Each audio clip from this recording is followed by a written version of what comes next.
कि प्रॉपर्टी रामगढ़ताल से महंगी हो जाएगी। बिकेगी। एक प्रॉपर्टी हमने ले ली है यहाँ पे। तो अभी हम लोग हैं गोरखपुर से सटे चिलुआ ताल पे। काफ़ी सुंदर जगह है और मौसम भी काफ़ी सुंदर है। अभी आप यहाँ पे देख रहे होंगे कि ये देखिए यहाँ का ज़बरदस्त सुंदर नज़ारा। और वहाँ पे ये मछली पकड़ने वाली बोट आपको दिख रही होगी। बहुत क्लियर इमेज तो नहीं आ रहा, लेकिन देखिए ये मछली पकड़ने की बोट, और ये काफ़ी दायरे में फैला हुआ के ऊपर। सो आज का मौसम बहुत सुंदर था, तो हम लोग घूमने के लिए निकल चुके हैं। हम लोग की गाड़ी यहाँ पे ये देखिए, हम लोग गाड़ी लगा के यहाँ पे इंजॉय कर रहे हैं और अभी देखेंगे, इसको एक्सप्लोर करेंगे कैसा है। गोरखपुर से काफ़ी सटे हैं, 15 किलोमीटर के डिस्टेंस पे है। 15 किलोमीटर के डिस्टेंस पे, लेकिन कभी आना नहीं हुआ, तो पहली बार हम लोग यहाँ पे आए हैं और काफ़ी सुंदर लगा यहाँ पे आके। एक नया सा पुल है और इसका सुंदरीकरण हो रहा है, जो मतलब आने वाले टाइम में काफ़ी सुंदर दिखने वाला है ये। तो अभी हम लोग भारत भ्रमण पे निकले हैं। गोरखपुर एक खोज। औचक निरीक्षण। गोरखपुर के तालों का औचक निरीक्षण कर रहे हैं हम लोग घूम घूम के। ये हम हैं, ये अनुराग है, ये हमारी गाड़ी हो रही है। ये हमारी पार्टी हो रही है। पार्टी का सामान अंदर रखा है। पार्टी का सामान अंदर है। इस ईयर में मतलब 2021 में बारिश जो है थोड़ा सा समय से पहले देखने को मिल रही है। अभी मई है और 3 दिनों से लगातार बारिश हो रही है। तो हम लोग बात कर रहे हैं कि अगर आपको मानसून सीजन में राइड करनी है तो आपको क्या क्या ध्यान रखना होगा। मेरा जो पर्सनल मानना है कि आप मानसून सीजन में राइड को अवॉइड करें। आप मतलब राइड ना करें तो बेहतर है। मानसून राइड ज़्यादा एडवेंचरस होता है, ज़्यादा स्ट्रगल होता है इसमें। तो जिन्हें एडवेंचर पसंद है वो ऑफ कोर्स राइड कर सकते हैं। तो अगर आप मानसून में राइड कर रहे हैं तो आपको क्या क्या प्रिकॉशन लेना होगा और कैसे आपको मतलब राइड में क्या क्या ध्यान रखना होगा, वो हम आज बात करेंगे। तो जो सबसे पहले हम लोग बात करने वाले हैं वो ये कि जब भी आप मानसून में राइड करें तो आप कोशिश करें कि राइड रात में बिल्कुल ना करें। आप पूरे अच्छे से मॉर्निंग में राइड स्टार्ट करें और इवनिंग होते होते आप राइड को कंप्लीट कर लें। राइड को अपनी इवनिंग में मतलब लेट इवनिंग भी मतलब अपनी राइड को जाने दीजिए और नाइट में तो बिल्कुल राइड भूल जाइए। कारण ये है कि डे में तो आपको सर्विसेज मिल जाएंगी, फूडिंग की सर्विसेज मिल जाएंगी, बाकी कुछ बाइक में कुछ प्रॉब्लम आती है तो रिपेयर की सर्विस डे में आपको मिल जाएगी। लेकिन बारिश में क्या होता है कि मतलब कि हाईवे के अगल बगल या रोड के अगल बगल जो शॉप्स होती हैं बाइक रिपेयर की, वो बहुत जल्दी बंद कर देते हैं। वो 5-6 बजे तक अपनी बाइक की शॉप बंद कर देते हैं। तो उसके बाद अगर आपकी बाइक में कोई भी दिक्कत आती है, इवन पंक्चर होता है या फिर एयर आपको चाहिए या फिर किसी तरह के मेंटेनेंस की जरूरत पड़ती है, जो कि कॉमनली मतलब कि मानसून राइड में बाइक में प्रॉब्लम आने की मतलब दिक्कत होने की पॉसिबिलिटी ज़्यादा होती है, क्योंकि पैचेज ज़्यादा होते हैं, बाइक स्पीड ज़्यादा करती है। तो वो कई ऐसे फैक्टर हैं जिनकी वजह से बाइक में प्रॉब्लम आने की पॉसिबिलिटी जो है बाकी सीजन से इसमें मतलब मानसून में ज़्यादा होती है। आने की पॉसिबिलिटी ज़्यादा है उसमें मानसून सीजन में, और आपको सर्विस मिलने की पॉसिबिलिटी कम है। तो ये बहुत आपके लिए परेशान करने वाला है। इसलिए अगर आप मानसून राइड कर रहे हैं तो बिल्कुल मॉर्निंग में उजाला होने के बाद आप राइड स्टार्ट कर दीजिए और इवनिंग होते होते सूरज ढलते ढलते अपने राइड को बंद कर दीजिए। आप जहाँ भी हैं वहाँ आप होटल लेके वहाँ स्टे कर लीजिए। आप रात में राइड अवॉइड करिए। उसमें आपकी बाइक रिपेयर के साथ साथ आपको मतलब कि और भी कई परेशानियां, सोशल परेशानियां आपको फेस करनी पड़ सकती हैं।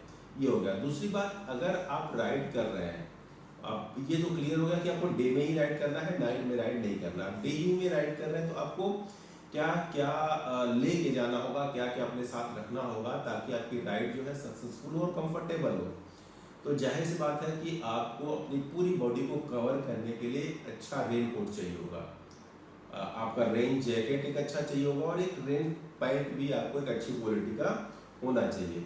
इसके साथ साथ आपका जो बूट पहने हैं, मोस्ट ऑफ जो राइडर होते हैं वो लेदर बूट पहनते हैं। जो बाइक राइडर के लिए लेदर बूट आती है उसमें हल्का फुल्का पानी का जो छींटा है और हल्का फुल्का पानी पड़ने पे भी उसमें कोई खास असर नहीं पड़ता है। लेकिन अगर हैवी रेन होती है तो वो लेदर बूट जो है वो आपको तंग करेगा, परेशान करेगा और आपके लिए कंफर्टेबल नहीं रहेगा। और आप रात में जब जाएंगे होटल पे स्टे करेंगे तो उतनी रात में उतने कम टाइम में क्योंकि जो मॉइस्चर वाला एनवायरनमेंट होगा तो वो आपका जो बूट है वो सूखेगा भी नहीं, तो अगले दिन वो बहुत ज़्यादा इरिटेट करेगा जब वो बूट आप पहने जाएंगे, इवन सॉक्स भी आपके नहीं सूखेंगे। तो ऐसे में आपको ये करना है, अगर आप पॉसिबल हो तो आप एक मतलब कि वाटर प्रूफ जो है, आप जो नायलॉन या प्लास्टिक की जो राइडिंग बूट आती है अच्छी क्वालिटी का वो लें, या अगर ऐसा नहीं हो पाता है आप उस लेदर बूट के साथ ही आप राइड करना चाहते हो तो आप एक फुल साइज का बूट कवर साथ में लेके चले। जैसे ही बारिश का मौसम आए तो वो बूट कवर आपका काफ़ी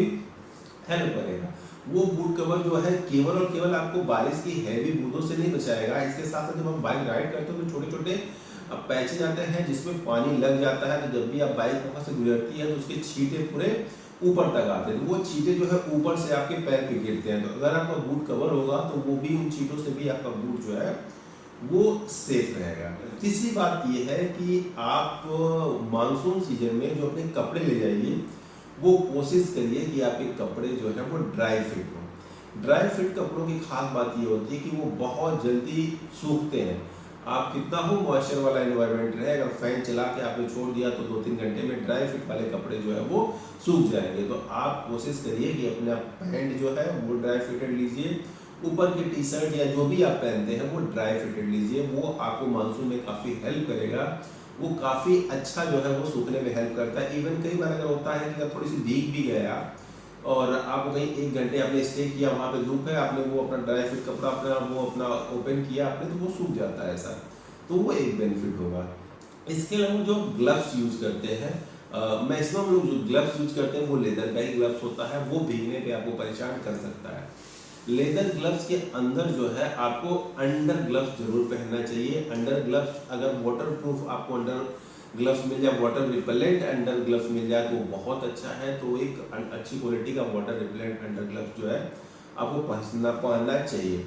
मैं आपको रिकमेंड नहीं करूँगा, most of the biker recommend करते हैं कि जो फुल साइज की प्लास्टिक की जो शू आती है, जो रोड का कंस्ट्रक्शन होता है तो जो वर्कर्स पहनते हैं शू, उस तरह के शूज़ मतलब कि रेंज में मोस्ट ऑफ द मतलब बाइकर एडवाइस करते हैं, लेकिन मैं बिल्कुल आपको एडवाइस नहीं करूँगा। उसका कारण ये है वो बहुत हार्ड मटेरियल का होता है, तो आपके जो पैर के फ्लेक्सिबिलिटी जो होती है वो उसमें अच्छे से नहीं हो पाता है। तो जब बाइक चलाते हैं आपको कहीं पैर रखना है, आपको उतनी फ्रिक्वेंटली बिल्कुल स्मूथली आप बाइक का गियर भी नहीं चेंज कर पाते हैं, फ्रिक्वेंटली बाइक पैर नहीं रख पाते हैं, मतलब आपकी बैलेंसिंग बहुत ज़्यादा उससे प्रभावित हो जाती है।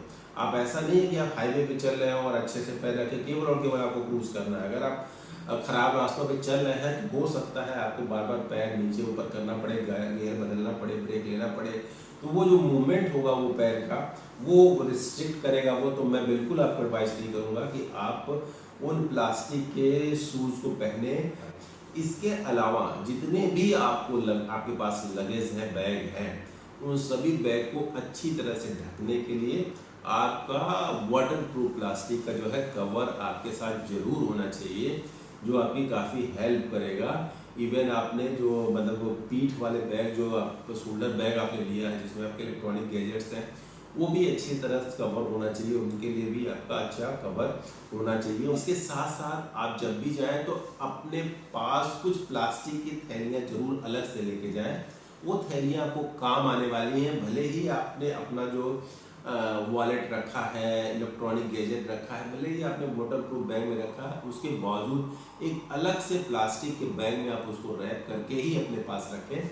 आप ऐसे ओपनली वाटर प्रूफ बैग में न रखें। कारण क्या है, कई बार क्या होता है कि हम लोग काफ़ी मतलब कि चला रहे हैं बाइक तो हम लोग फोकस नहीं कर पाते हैं कि हमारे लगेज का क्या हाल है, तो उसमें अगर कोई भी स्टेप अगर ढीली हो जाती है, उधर से वाटर की एंट्री होती है तो पूरा का पूरा आपका इलेक्ट्रॉनिक गैजेट खराब हो जाएगा। ऐसा मोस्ट ऑफ टाइम हो जाता है। ऐसा कई बार देखने को मिलता है कि आप अच्छी तरह से पैक हैं लेकिन कहीं से कुछ लीकेज अगर मिल जाता है, रूट मिल जाता है, हैवी रेन हो रही होती है, तो वो इलेक्ट्रॉनिक गैजेट आपका ख़राब हो जाता है। तो इसके लिए आप कुछ छोटे छोटे पॉलिथीन के पैकेट रख लीजिए और उन पैकेटों में जितने भी इलेक्ट्रॉनिक गैजेट हैं, जितने भी मतलब भीगने से ख़राब होने वाली चीज़ें हैं जो बहुत आपके लिए ज़रूरी हैं, उन पैकेट में बंद करके ही आपने बैग में रखना है, वैसे आपको नहीं रखना है।